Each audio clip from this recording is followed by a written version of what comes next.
کسی مقصد کے خاطر کوئی کسی علاقے میں پیدا ہوا ہے، کسی علاقے میں خدمت کر رہا ہے، کوئی کسی علاقے میں پلا بڑھا ہے، کسی علاقے میں جا کے پڑھ رہا ہے، کسی علاقے میں جا کے پڑھا رہا ہے. یہ دینی خدمتیں جتنی ہیں وہ اسی طرح ہر زمانے میں ہوئی ہیں اور ابھی بھی ہو رہی. سعادت مندی ہماری ہوگی، خوش قسمتی ہماری ہوگی کہ ہماری یہ جان لگ تو کہیں بھی جائے، کہیں بھی لگے گی، مٹی پر لگے گی، لوہے پر لگے گی، لکڑے پر لگے گی، نام کے ساتھ ٹائٹل لگ جائے گا، لکڑے والے، لوہے والے، پیتل والے، تانبے والے، کپڑے والے، جوتے والے. یہ ٹائٹل کچھ کام نہیں دے گا، کوئی کام نہیں دے گا. آخر میں میت پکارا جائے گا یہ فلاں لوہے والے لکڑے والے کا میت ہے. باقی یہ ٹائٹل قبر میں کام نہیں لگے گا، یہ میدان محشر میں کام نہیں لگے گا کہ بہت بڑے لوہے کے بیپاری تھے، بہت بڑے لکڑے کے بیپاری تھے، بہت بڑا ان کا نام تھا. یہ نام نہ قبر میں کام دے گا اور نہ میدان حشر میں کام دے گا. ہاں، آدمی کا ایمانی معیار کام دے گا کہ بہت بڑے ایمان والے تھے، بہت بڑے تقوی والے تھے، بہت بڑے علم والے تھے، بہت بڑے دین کی خدمت کرنے والے تھے کہ انہوں نے اپنی جان و مال کو اللہ کی مرضی پر لگایا تھا اور انسانیت کی ہدایت کے خاطر اور انسانیت میں خیر زندہ ہو اس کے خاطر ان کی جان مال، ان کا وقت، صلاحیت استعمال ہوا تھا. یہ آدمی کو کام لگے گا. جیسے صحابہ نے اس نسبت پر اپنا کھپایا لگایا تو آج انہی نسبتوں کے ساتھ ان کے تذکرے دنیا میں بھی زندہ ہے اور میدان محشر بھی وہ حضور صلی اللہ علیہ وسلم کے ساتھ کھڑے ہوں گے. حضرت ابوبکر ہوں گے، حضرت عمر ہوں گے، حضرت عثمان و علی ہوں گے اور عشر مبشرہ ہوں گے اور مہاجرین و انصار ہوں گے. اور اسی طرح ہر زمانے میں جو ان کے اتباع کرنے والے تھے والذین اتبعوہم بإحسان، وہ سب ان کے ساتھ قیامت کے دن کھڑے کیے جائیں گے. تو وہ عزت اور شرف آدمی کو کام دے گا، وہ شرف کام دے گا. اس شرف کے خاطر آدمی کوشش کر رہا ہے. یہ عقل مند آدمی ہے، یہ ہوشیار آدمی ہے جو ماں بعد موت کے لیے کام کر رہا ہے. یہ ہوشیار آدمی، آپ نے اسی کو عقل مند کہا. الکیس من دان نفسہ وعمل لما بعد الموت، کہ جو ماں بعد موت کے لیے کام کر رہا ہے، اپنے اوپر قابو میں رکھ رہا ہے. یہاں بہت سارے راستے کھلے ہوئے، یہاں بھی جا سکتا تھا، وہاں بھی جا سکتا تھا، یہ بھی کر سکتا تھا، وہ بھی کر سکتا تھا، لیکن یہاں اپنے اوپر قابو کیا اور حضور والا سیدھا راستہ صراط مستقیم اختیار کیا اور پھر اس کی محنت کے خاطر اپنی جان مال وقت صلاحیتوں کو کھپایا لگایا. تو پھر اب یہ اپنی آخرت کو اچھی بنانے والا ہوگا. عمل لما بعد الموت میں شامل ہوگا کہ اس نے ماں بعد موت کے لیے کچھ کام کیا ہے، ذخیرہ جمع کیا ہے. وہی چیز کام دے گی، ورنہ آدمی چلتے چلتے دنیا سے چلا جاتا. زندگی کا بھروسہ نہیں ہے. موت ایک سچی حقیقت ہے. آج تک کوئی قارون فرعون پیدا نہیں ہوا جس نے موت کا انکار کیا ہو. کوئی بڑا سے بڑا سائنٹسٹ نہیں آیا ہے جو یہ کہتا ہو نہیں مروں گا میں، میرے پاس سائنس ہے، میرے پاس ٹیکنالوجی، اس ٹیکنالوجی پر میں زندہ رہوں گا ہمیشہ. کوئی دعویٰ نہیں کر سکا ہے اور نہ کر سکے گا. موت ہر ایک کے گردن پر پنجہ مارے گی. ہاں، بڑے سے بڑوں کو دنیا سے جانا ہے، چھوٹے سے چھوٹے کو بھی جانا ہے. عقل مندی کی بات یہ ہے کہ آدمی جانے سے پہلے سنبھل جاوے، پیچھے آ جاوے تھوڑا سا. بہت سی مرتبہ پیچھے آنے میں بھلائی ہوتی ہے، ہر مرتبہ آگے جانے میں بھلائی نہیں ہوتی. بہت سی مرتبہ پیچھے آنے میں بھل گیا، ذرا پیچھے ہو جاتا، ذرا پیچھے ہو جاتا ہے، بڑے بڑے مسئلے حل ہو جاتے. اور ذرا پیچھے نہیں آتا ہے تو بڑے بڑے مسئلے پھنس جاتے. ہوتا ہے نا بعض وقت ٹریفک بہت پھنس جاتا ہے، پھر کوئی دیکھتا ہے عقل مند کے بڑا ایک آدمی ذرا پیچھے تھوڑی گاڑی کھڑے گا، سب کی نکل جائے. اس کو سمجھا بھائی صاحب تھوڑی پیچھے کر دو. وہ ذرا پیچھے ہوتا ہے، راستہ کھل جاتا.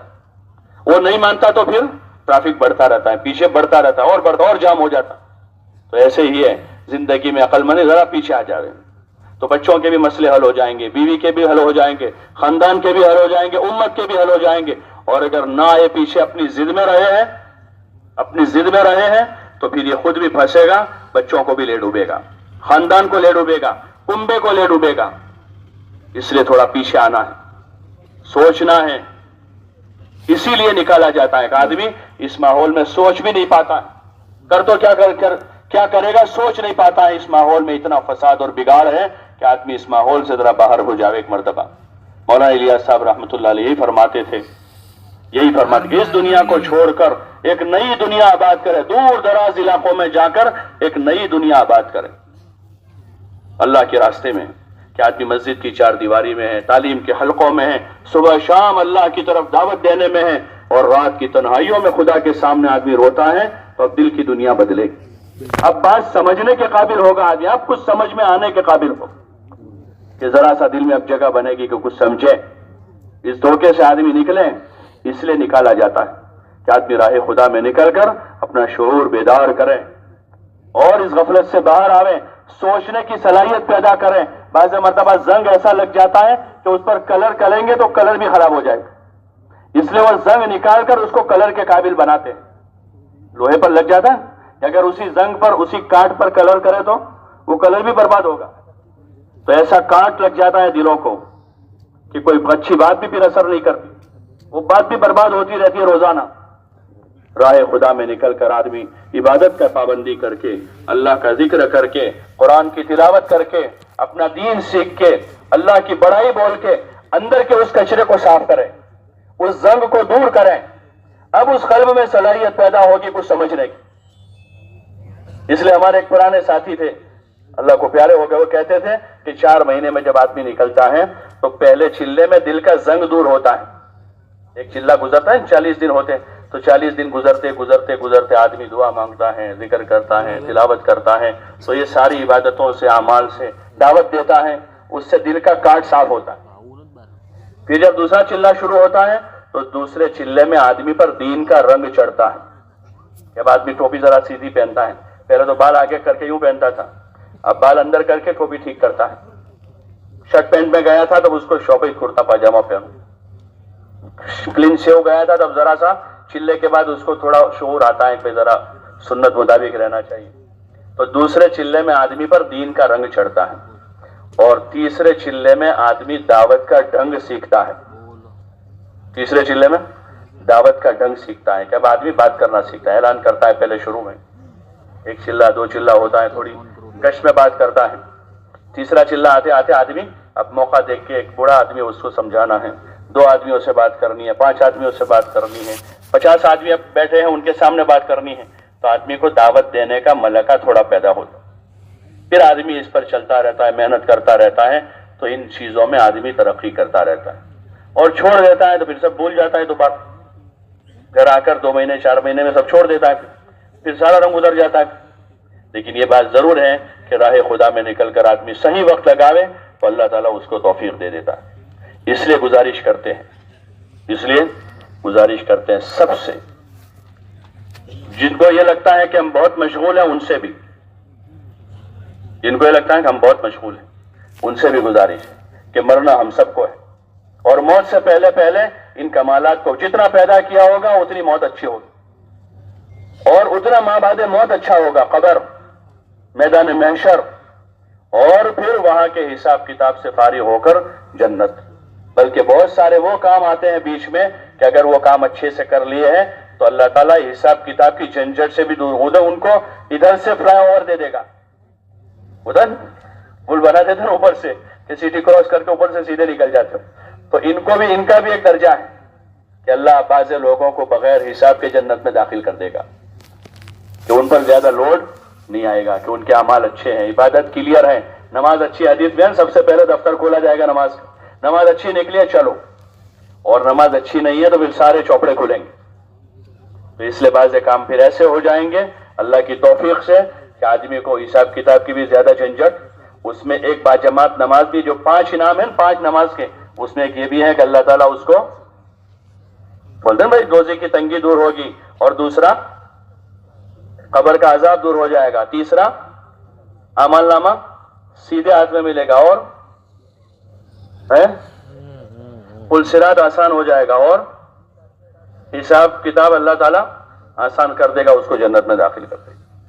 تو اس کے لیے جہاں, کیونکہ آگے کی منزلیں ہیں, مسئلہ یہاں پورا نہیں ہو جائے گا, خبر میں جانا ہے, اور پھر یہ منزلیں ہیں آخرت, اور پھر اس کے بعد جو جگہ ہے جنت, وہ اللہ کا مہمان خانہ ہے, وہ ایمان والوں کی جگہ ہے, جو اصل ٹھکانہ ہے, جو ایمان والوں کے لیے, تقوی والوں کے لیے اللہ نے تیار کی ہے. وعدت للمتقین, کہ وہ تقوی والوں کے لیے تیار کی گئی ہے, وہ اللہ کا مہمان خانہ ہے. وہاں داخل کر دیا جائے گا اس طرح سے کہ اب وہاں سے کسی کو نکالا نہیں جائے گا.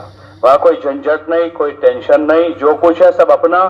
کوئی بھاگ لینے آئے گا, نہ بھائی آئے گا, نہ بہن آئے گی, نہ چچا آئے گا, اور نہ کوئی پارٹنر آئے گا کہ بھائی میرا بھی حصہ ہے, اور نہ کوئی زبان اٹھانے کے لیے آئے گا کہ بھئی یہاں تمہارا زیادہ ہے ہمارا نکلتا ہے. وہاں کوئی نہیں آئے گا. لکم فیہا ما تشتہی انفسکم ولکم فیہا ما تدعون, کہ وہاں تمہاری جی کی چاہتوں کا سامان ہے, جو کرنا ہے مزے کرو. جو کھانا ہے، جو پہننا ہے، جو کرنا ہے، وہاں مزے کرنے ہیں، مزے. دنیا میں مزے کرنے کو نہیں آئے ہیں، یہاں تو حکم پورے کرنے آئے ہیں. اللہ کا حکم ہے، حضور کے طریقے پر پورا کرنا ہے، اور مزے کرنے کے لیے جنت ہے. یہاں کوئی جگہ نہیں، یہاں نہ بمبئی مزے کرنے کے لیے، نہ دبئی مزہ کرنے کے لیے. یہاں مزے کرنے کے لیے، یہاں حکم پورا کرنے کے لیے پوری زمین ہے کہ جہاں جاؤ نماز پڑھ سکتے. پوری زمین پر اللہ نے پوری زمین کو پاک بنایا ہے. جہاں جا کر آدمی روزہ رکھنا چاہے روزہ رکھ سکتے، جہاں چاہے آدمی انسانیت کی خدمت کرے، پوری انسانیت کے ساتھ بھلا سلوک کرے پوری زمین پر آدمی. کہ یہاں حکم پورے کرنے ہیں، یہاں مزے کرنے کی کوئی جگہ نہیں زمین پر. یہ حکم پورا کرنے کی، اس میں پابندیاں ہیں. مزے کرنے کی جگہ جنت ہے جو اللہ نے اپنے ایمان والے بندوں کے لیے بنائی ہے. اس لیے آپ حضرات سے گزارش ہے، درخواست ہے کہ اب اپنی اس دنیا کی زندگی کو بھی سنوارنے کے لیے اور آخرت کی ہمیشہ کی زندگی بنانے کے لیے اللہ تعالیٰ نے ایک نظام یہ دیا ہے بزرگوں کے ذریعے سے کہ آدمی راہ خدا میں نکل کر اپنی زندگی کا نظام ٹھیک کرے. اس کے لیے سب تیار ہیں بھائی؟ اس کے لیے سب تیار ہیں؟ اس کے لیے 4 مہینے لگانے پڑے تو کچھ زیادہ ہیں؟ بولو نا بھائی ذرا زور سے. 4 مہینے اگر لگانے پڑے تو کچھ زیادہ ہے؟ بڑا سستا سودا ہے، بہت سستا سودا ہے. اس لیے اب زیادہ آگے پیچھے نہ کریں، ٹال مٹول نہ کریں. ٹال دیں گے تو ٹل جائے گا، لیکن نقصان کس کا ہوگا؟ نقصان ہمارا اپنا ہی ہوگا. اب آپ حضرات سے گزارش ہے، جس طرح اطمینان سے بیان سنا ہے، بیٹھے رہے بھائی، بیٹھ جاؤ، بیٹھ جاؤ، ارے بیٹھ جاؤ، تھوڑی دیر صبر کر لو. جیسے اطمینان سے سنا، اب ہمت کر کے اپنے آپ کو پیش کریں کہ انشاءاللہ اس مبارک دین کو سیکھنے کے لیے، سمجھنے کے لیے اور اس دین کا پیغام پوری امت تک پہنچانے کے لیے انشاءاللہ ہم 4 مہینے کے لیے تیار.